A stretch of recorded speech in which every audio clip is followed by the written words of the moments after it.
लातूरकरांनो, चला आज तुमचे कन्फ्युजन दूर करूया. लातूरची जनता आज एक ना एक अनेक समस्यांनी त्रस्त आहे. पण लातूरकरांना होणाऱ्या या त्रासाचे खरे गुन्हेगार कोण आहेत माहितीये?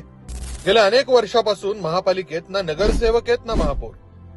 मग महापालिकेचा कारभार चालवतय कोण? हा सगळा कारभार प्रशासक चालवत होता. राज्य शासनाने अर्थात भाजप महायुतीने नेमलेला प्रशासकीय अधिकारी महापालिकेचा कारभार बघत होता. महापालिकेत लोकांनी निवडून दिलेले नगरसेवक नसतात, महापौर नसतो, तेव्हा महापालिकेचा कारभार काय थांबवता येत नाही.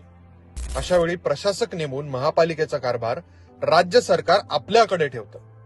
अशा प्रकारे कारभार आणि महापालिकेच्या तिजोरीच्या चाव्या आपल्याकडे ठेवता याव्यात म्हणून भाजपने अनेक क्लुप्त लढवल्या आणि महापालिकेच्या निवडणुका रखडत राहतील याची पुरेपूर काळजी घेतली.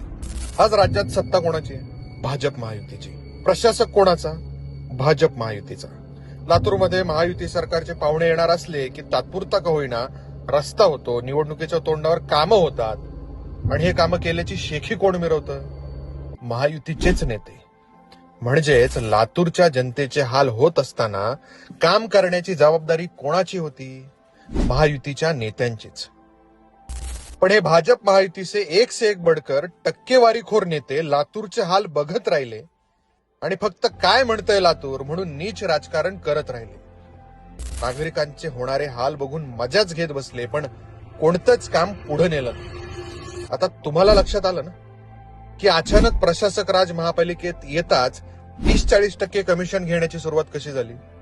आता निवडणुका लागल्यावर हेच टक्केवारीखोर असं आवडतायत जसं काय हे विरोधी पक्षात. अरे भाऊ, सत्ता तुमची, निधी तुमच्याकडे, मग जबाबदारी पण तुमची आणि हे अपयश पण तुमचंच. हे प्रशासकाच्या मुखवट्यात बसलेले भाजप महायुतीचे भामटे ह्याच्यावर त्याच्यावर जबाबदारी भलेही ढकलतील, पण हे लातूर आहे पिलू, इथली लोक काय एवढी बी येडी नाहीत. आता लातूरकरांना पक्क माहितीये लातूरकरांच्या त्रासाचे खरे गुन्हेगार कोण आहे. मग काय म्हणतंय लातूर? अशा भामट्या भाजप महायुतीला आपण मतदान करायचं का?